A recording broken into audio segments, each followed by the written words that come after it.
The aftermath of the Coalition's second budget as seen through the numbers of RNZ's Reid Research Poll. Well, I thought I was having an interview about the polls, which I think are confetti, and we're going to make them look like confetti as we go forward. Kia ora, I'm Lillian Hanly. Welcome to Focus on Politics.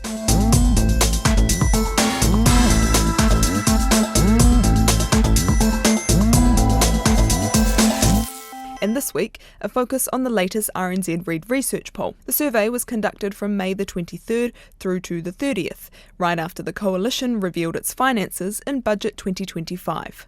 1,008 people were interviewed online, sourced from a research company panel, and then weighted to ensure a representative cross-section of the population. The results landed on Tuesday this week, unveiled on Morning Report by RNZ's political editor Jo Moir. Right, so we have got National in this poll on 30.7 points. That's down 2.2 on our last poll in March. Labour has jumped ahead of National, so they're sitting on 33.2. That's a slight increase of 0.9. New Zealand First has come in. They have bumped up 1.9. That puts them on 9.1 points in this poll, while ACT has fallen 2.8. down to 6.6 points. Now the Greens and Te Pāti Māori, they are both up. The Greens are up 1.6 points to 11.6, while Te Pāti Māori has nudged up 0.5 to 5.5 points. Of course, that's just above that 5% threshold needed to return to Parliament. So, talk us through what this would mean in terms of seats in the House. So on our results, National would lose 3 seats since our last poll in March. So that's a total of 38 seats for them. New Zealand First gains 2 seats. They'd be up to 11, while ACT would lose 4 seats. That's dropping them down to 8. On the other side of the House, you've got Labour, who would gain 2 seats, giving it the highest number in the House. That's 42 seats in the House for them. The Greens would gain 2 seats from our last poll, increasing them up to 14.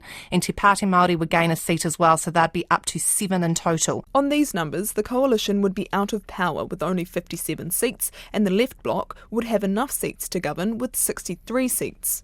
That's also illustrated in the number of people who now think the country is heading in the wrong direction. So we asked New Zealanders whether they believe the country under the current government is heading in the wrong or the right direction. So our results show more people think the government is headed in the wrong direction. That's a switch from our last poll in March, where more people thought it was headed in the right direction.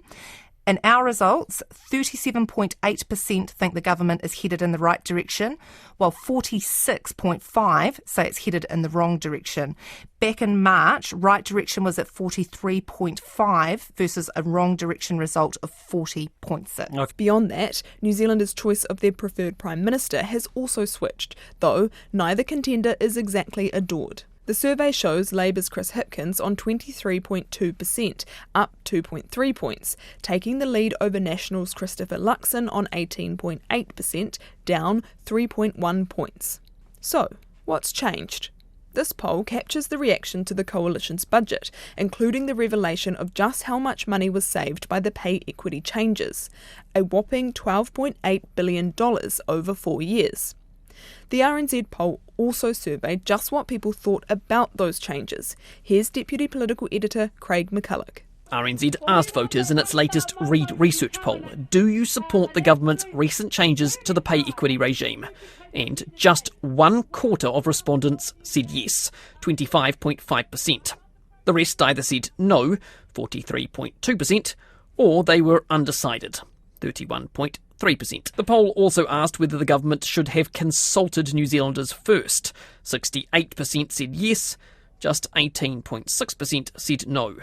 But the Prime Minister, Christopher Luxon, has no regrets. We made some pretty tough decision to go through under urgency, but we had to fix a very unworkable and unaffordable law. We will continue to explain, and we would be helped in that explanation if misinformation wasn't promoted by other parties. The government cut billions of dollars that was otherwise going to be going into low-paid women's pay packets, and now they're just desperately trying to deflect attention away from that. Doing what is right is what is politically popular in the long term, and even if I'm wrong about that, good policy is worth it anyway. That's ACT's David Seymour there at the end. He touted the shake-up last month as having saved the budget. But at what cost? At what cost, indeed. New Zealand First was the only coalition party that did not take a hit. When you look at a score like this, 9.1 percentage points you're on, up 1.9, ACT has fallen 2.8 to 6.6, National has fallen 2.2 to 30.7. This is all from our last poll in March. I mean, those are pretty decent drops, and that's a pretty sizable increase for New Zealand First. So, how happy are you about that? As a person with a political science degree and has been in politics longer than anybody else, I don't have any regard to these polls. Our job is to turn them into confetti, and we will. What you're going to see over the next 18 months is more of the same, only more. But as to its details and our planning, will surely expect me to keep that to my party. Winston Peters carrying on with party business then. But all the minor parties in this poll increased their support except for ACT. Why? Lots of people will try and come up with a theory. Chances are the numbers bounce back the other way in a couple of months' time, and they won't have an explanation for that either. All I know is still remains a tough time, and if you're a party in government and people want to see you deliver on the economy, I believe we're doing that, but I believe that we've got work to do on the way. Is this an indictment of last month's budget? No, I suspect that different voters will have different reasons for their choices. Still, I mean, you said it saved the budget. Is it worth it if it costs you the election? Well, I think it's a little bit premature to say that. I guess if we have a poll in the other direction in a month's time, you'll have to come up with a theory about why that is. And it's true, polls do bounce around. There was another poll this week, the One News Varian poll, which overall showed similar trends with one key exception. Labour was down instead, not up, meaning the coalition still had the numbers to govern. Well, I just say, I don't comment on polls too much. Polls are variable quality and there's lots of them and they all say slightly different things. We're only interested in the poll that matters, which is in 2026. I like the RNZ one more, but the reality is I'm not going to get into whose polls are better than others. The trend is what matters, and the trend is showing that Labour's support's been increasing. Like I say, things come up, things go down. I'm not going to cry or celebrate either of them. Don't watch the polls, we are the polls. Yeah, we don't take a lot of heed from polls. What we have seen is that there's been a consistent growth of Te Pāti Māori. We see that there's a real support for us to be part of a left bloc. We never comment on polls, never have. Our job is to go out and create them and pack the halls around the country, ensure that we talk to the ordinary people, but we never talk about polls. But some people do like to talk about polls, including former politicians. Here's Morning Report on Wednesday. We have a political panel this morning made up of former Labour Minister Stuart Nash and former ACT Minister Heather Roy. What do the results tell us, do you think, about how voters perceived both of those big issues? Well, David Seymour came out and said he saved the budget, but he tanked his party. So I think that the government and the coalition, and especially the Prime Minister and the leader of ACT, completely underestimated the impact of pay equity. And one of the other results in the poll was that, about half of people don't understand the pay equity issue. And of course, the government talked about this sort of accusing Labour of misinformation. Oh, look, the bottom line here is the messaging that came out of ACT and out of the ninth floor was just absolutely terrible. The fact that Luxon continues to deny that this is an issue, the fact that the messaging is just diabolical, says that the political management on the ninth floor and out of the coalition government is woeful. It's actually very, very mediocre, and we haven't seen this before. The other thing I do want to say is that we haven't got a strong leader on either side. This is the first time this century we haven't got a Prime Minister that's sort of leading his or her party along. Heather, we'll come to you as well. Do you agree with Stuart there? Respondents, it seems, weren't won over by the budget, more saying that the country is going in the wrong direction. What is going wrong? Yeah, look, I think you have to be really careful about polls. They're not predictions, they're a snapshot in time, and the timing of them is always important. So yes, post-budget, you'd expect a little bit of a drop given the messaging. So I take Stuart's point about the messaging. But I think actually, if the pay equity issue, if the budget were as significant as he is saying, we would have seen a much bigger swing to the Labour Green Te Pāti Māori bloc. So, look, no, I don't agree with Stuart. I think that he's overstating the impact of the budget and the pay equity issue, but agree with him on the messaging. It hasn't been clear. Heather, I completely agree in the sense that there are a lot of votes up for grabs this election. It is just still 18 months to go, but what I'm seeing in the regions is neither of the main political parties are resonating in a way that you can say, well, this is now National or this is Labour. New Zealand First gets this right, they could do incredibly well in 2026. Small parties aren't trying to appeal to 50% of the population in the way that National and Labour are, the two old big parties. And so you could call that a luxury, but we know that when it comes to election time, people are tribal and they frequently retreat back to one of those two big old parties with their vote. So it's a luxury when you've got the freedom to talk about those things and you don't need to worry quite so much about the impact. It's not so much of a luxury when it gets to the polling booth. Yeah, you are right, but can I say that one of the things that Chris Hipkins must be tearing his hair about is the absolute mess that is the Greens and Te Pāti Māori. I just don't know why he doesn't rule out Te Pāti Māori now. The people that I speak to say if Labour has to be in a coalition with Te Pāti Māori, then that is a real issue for people. So, well, he can't afford to, can he? Yes, he can afford to. He can afford to. I would rule them out now. The better. The sooner he says it, the better, because then people know. And absolutely. I agree with Stuart that is a mess for him. Look, when Labour goes down, the Greens do well, and that's just the way that seesaw works.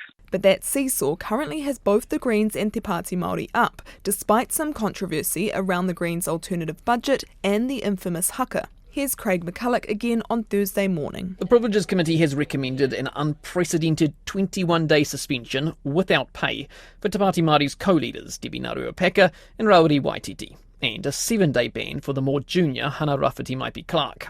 That punishment for this crime. The hair-raising Haka, which disrupted the first vote on the Treaty Principles Bill last year. RNZ asked voters in the latest Reid Research Poll for their views on the proposed 21-day ban. More than a third, 37%, considered that punishment to be about right, and another 17% thought it too lenient. That makes 54%, a clear majority in line with the coalition parties, while another 9.6% said they did not know. On the other side, 36.2% of respondents said the penalty was too harsh, the view of Labour, the Greens and Te Pāti Māori itself. The poll result illustrates Labour's difficult position. Looking closer at the response of its supporters, a sizable number think the proposed sanction is actually fair or too lax, 37.8%, while another 11% are unsure. Perhaps why Chris Hipkins says his MPs won't be dragging out today's debate. Well, I hope Parliament can get back to talking about what matters. The debate is set to resume at about 3 o'clock this afternoon and will ultimately finish when the Speaker, Jerry Brownlee, calls time. When the debate and a 6-month process finally did come to an end, it was Te Pāti Māori co-leader Rawiri Waititi himself who invited the Speaker to call time.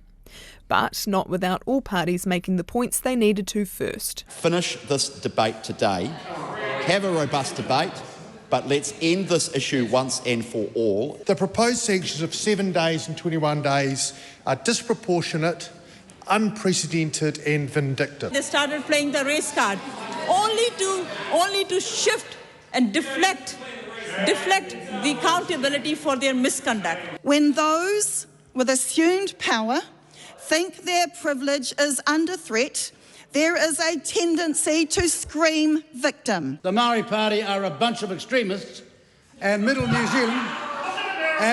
Zealand and the Maori world has had enough of them. I came into this house to give voice to the voiceless. Is that the issue here? Is that the real intimidation here? Are our voices too loud for this house? I'd just like to... Madam Speaker, point of order. No, if the member heard... Stop, order. And the result? The harshest sanctions handed down by Parliament ever. Here's Morning Report's Corin Dan with Craig McCulloch and Stuff's Lloyd Burr discussing public support for the precedent-setting punishment and how Labour tried to walk a fine line during the debate by encouraging Te Pāti Māori to apologise. Are people fully aware of the precedent involved here at Parliament? I mean, on the face of it, does 3 weeks sounds like 3 weeks, but if you compare it to history of New Zealand parliaments, It's quite Well, severe. and it's possible that the public are not aware of that, but that's as much of a concern for Labour. I mean, Labour is concerned about what the public opinion is, not about the level of public knowledge. I guess people get a bit confused about what the crime is. I mean, the crime was they left their seats and did a haka and apparently or allegedly did a gun thing towards the ACT Party. But I think they're being punished for much more than that. They're being punished for their lack of attendance at the Parliament, their lack of respect to the way that Parliament works. They're being punished for the abuse that they throw across to ACT, for not turning up, their attitudes, their behaviour, their clothing, the cowboy hat, all of that type of stuff, which shouldn't come into this because that is not part of the crime. So I think the punishment does not equal the crime that's been done. Here's the Te Pāti Māori co-leaders responding to the sanctions. We, unlike Willie Jackson and Adrian Durafe, who work in a majority Pākehā party, we don't have those constraints. We are not chained by party politics. We are chained by our people. We knew we were in for a heavy day, and we've heard the kōrero, and now we've got to go home and show that we stood our ground. What next? What are you going to do over the next 3 weeks? Well, we've got thousands of Māori to get RSB submissions from, so I think we're probably going to be more lethal outside than in this week. That was Focus on Politics. I'm Lillian Hanly. Thanks for joining me. Mā te wā.